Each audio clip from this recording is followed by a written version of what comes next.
This is Kyushu.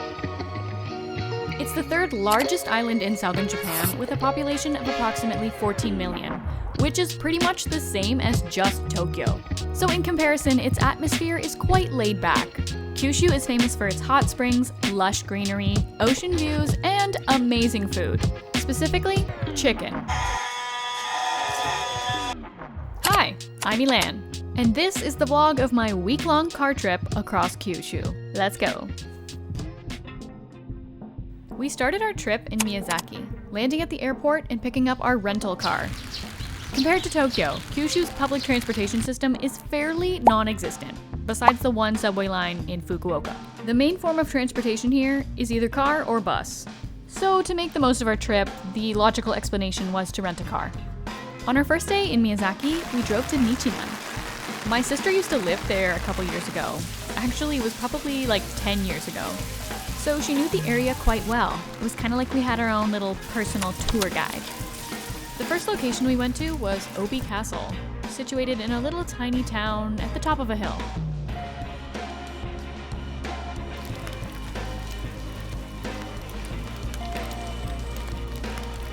If you know me at all, I'm always on the hunt for food. And it turns out Obi has its own specialty, a fish cake called Obi-ten. It does taste like really spongy fish cake. This shop smelled so much like old oil, I was a little worried, but it ended up being quite a delicious little snack. We ended up heading to a cafe that is quite famous for its chicken nanban. If there's one thing you cannot skip in Miyazaki, it's chicken nanban. It's deep-fried chicken with a crispy shell smothered in an eggy tartar sauce. There's really nothing like it. I could probably talk for hours about chicken nanban, but I'll let you enjoy the view for a sec.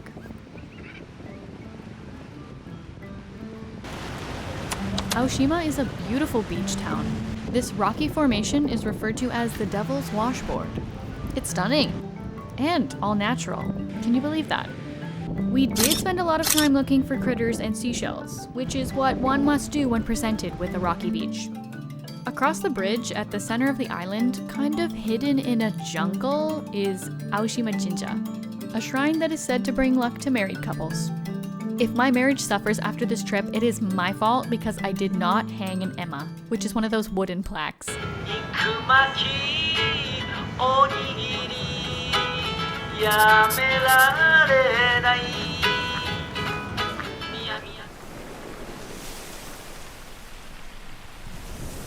We stayed overnight in Aoshima at this really cute hotel. The breakfast they served was chef's kiss. But I was also kind of starving because, hot tip, all the restaurants in this town close really early, so we had to eat our dinner at Lawson. Which isn't bad because convenience store food in Japan is awesome, but not really what I had in mind. So if you want to enjoy some local cuisine, you'll have to eat dinner before 7 o'clock. On our second day of driving, we went to Udo Jingu, which is a beautiful shrine right by the sea.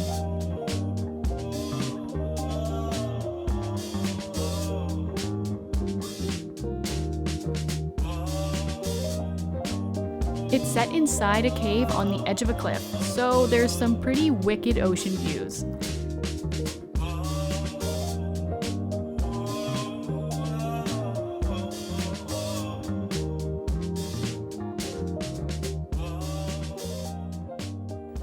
I'm gonna let you in on a little secret of where the best conveyor belt sushi is in all of Japan. A bold statement, I know, but it's the truth. In a fairly unassuming town called Kushima is Sushi Tora. We waited 2 hours for this table, but I would do it again any day. The quality and the execution of each sushi here is amazing. The price you pay versus how much you eat is so reasonable. There were 6 of us and I think we spent $200, which is pretty unheard of in North America. And we ate a lot, like we went to town on that conveyor belt. Here is the aftermath. This restaurant is worth the trip to Kyushu alone. I'm not joking. I fully believe it doesn't really matter where you go here, you're probably gonna find something stunningly beautiful. But I know you're looking for specifics, so I recommend Cape Toy.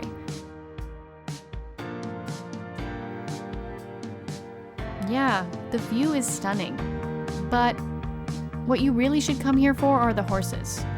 Yeah, the horses. There are just copious amounts of wild horses roaming around, which is so fun and cute and peaceful and serene. Plus, the name of the visitor center was called Pakalapaka, which is just really fun to say, so you should probably go there.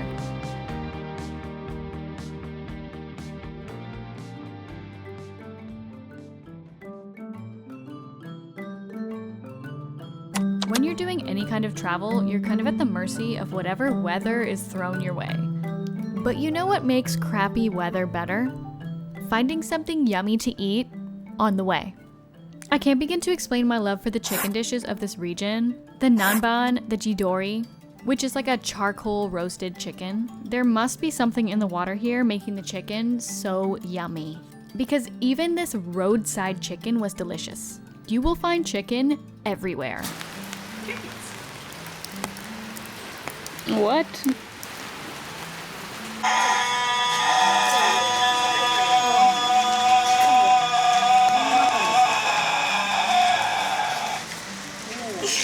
Despite the pouring rain, we made our way to Emanoya Sukawara Shrine.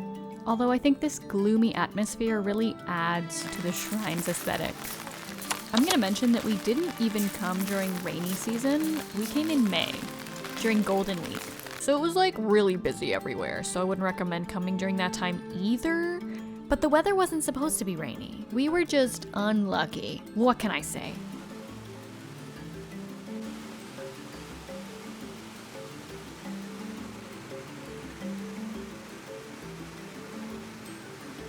I'm not a type A person, and I rarely add to the itinerary of a trip. I usually just leave it up to other people. I think I suggested maybe like 3 activities that weren't food. But I did suggest we go to Takachiho Gorge because it just looked gorgeous. My camera does not actually capture the full beauty of this place. Like, the gorge was so deep and the cliffs were so tall. This is really something you have to see in person. You could even go the extra mile and rent a boat. We did not do that because it was pouring rain. But at least the frogs liked it. Kumamoto City is the capital of Kumamoto Prefecture, which is the second prefecture we're visiting on our road trip. In 2016, a series of earthquakes hit Kumamoto, leaving the castle and city in partial ruin. They are still working on restoring the castle to this day. I recommend checking out the museum to get a little bit more info on it, because it was very insightful. Although we didn't spend very much time here, we made sure to consume one of their specialties, a Kumamoto-style tonkatsu ramen. Don't let the camera fool you. It was just okay. Better ramen awaits us on this trip. If you needed another reasoning as to why you should rent a car, this location is it. Like, good luck waiting for a bus to drive you all the way up this mountain into the middle of nowhere to go see this shrine. But I'll shut up now so you can enjoy it.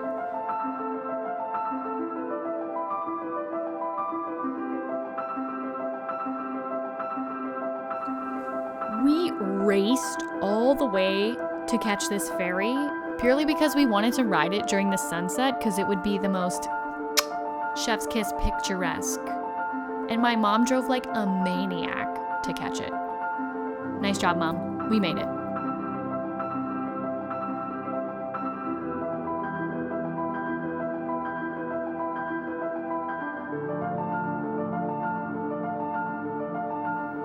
After taking the ferry, we drove right into Nagasaki, which is the third prefecture that we're going to on this road trip. We were very hungry, so we went to get some food. Why is it so liquidy? Cheese pie. Cheesy. And pie-ish. Do you have to be able to speak Japanese to come to Japan? No, but it is helpful when you come to places that aren't Tokyo, where most people are not going to speak English. Or you could just have a sister that's fluent in Japanese like I do. I know you want one. I really loved Nagasaki. It has such a rich history. You could see through the architecture and the cuisine that it was a melting pot of many different cultures. In fact, Nagasaki is home to one of the oldest Chinatowns in all of Japan. So you're gonna find some pretty wicked food there. One of their specialties is this kakuni steamed bao bun, a tender slab of pork belly on a fluffy steamed bun. And their Chinese cuisine does not end there. I was really excited to try Nagasaki champong in Nagasaki. It definitely met my expectations. A rich seafood broth and a bouncy noodle. It's what dreams were made of.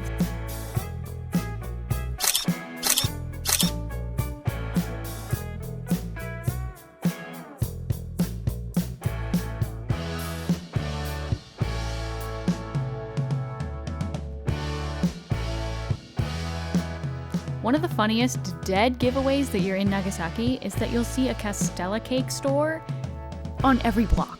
They love their castella cake, and I don't blame them, cause it is in fact very delicious. This soft serve one from New York dough is what I recommend. Please enjoy the stylish There were so many beautiful views on this trip, but nothing compared to the one at the top of Mount Inasa. It's ranked in the top 3 of the best city views in Japan, and I understand why. This was one of my favorite cities of the entire trip. I'm gonna find a way to get back here. Okay, small rant. Why can't we have cool things like this where I'm from? Fruit bus stops? That's so fun. You can find those on the drive from Nagasaki to Saga Prefecture.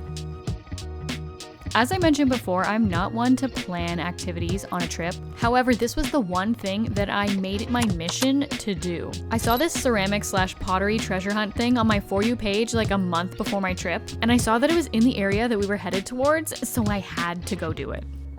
I made a YouTube short about it if you want more information, but I highly recommend doing it if you're in this area and you love collecting plates and bowls and stuff. This day involved a lot of driving, but we were greeted with the prettiest ryokan I think I've ever stayed at in my life. This was in Hamatama, right by the beach.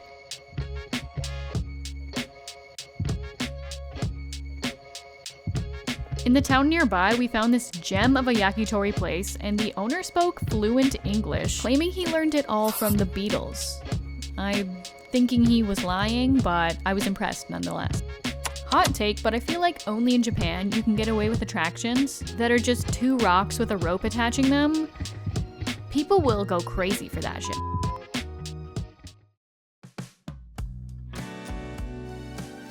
We've finally made it to Fukuoka. One of the biggest nightlife attractions here is the Nakagawa food stall street. Vendors lined up all along the river. If you can find a seat, good for you, because it is quite busy. We didn't manage to snag a spot on that street, but we did feast our heart out in Fukuoka. This was a sweet potato Mont Blanc, which was incredibly interesting. I dropped a spooky spaghetti. The best ramen I had on the trip was from Ramen Stadium. You can find it on the top floor of the Canal City Mall. Ramen is a little bit more approachable than mentaiko, which is one of the specialties in Fukuoka. It just wasn't for me. And of course, more chicken. A classic.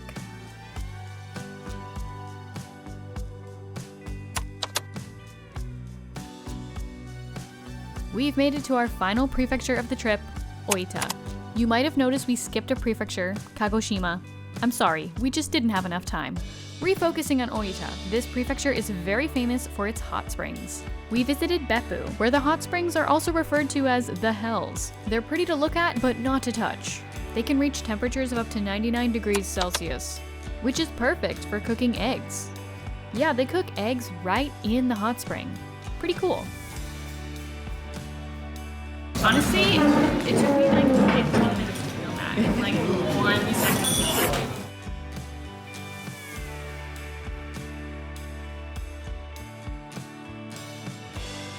There was something so magical about this place. And I'm not sure if I was getting emotional because my trip was coming to an end or if it was just the steam in my eye. If you're looking to take a step away from the busyness of Tokyo, there is no doubt that I wouldn't recommend Kyushu as your next destination for your trip to Japan.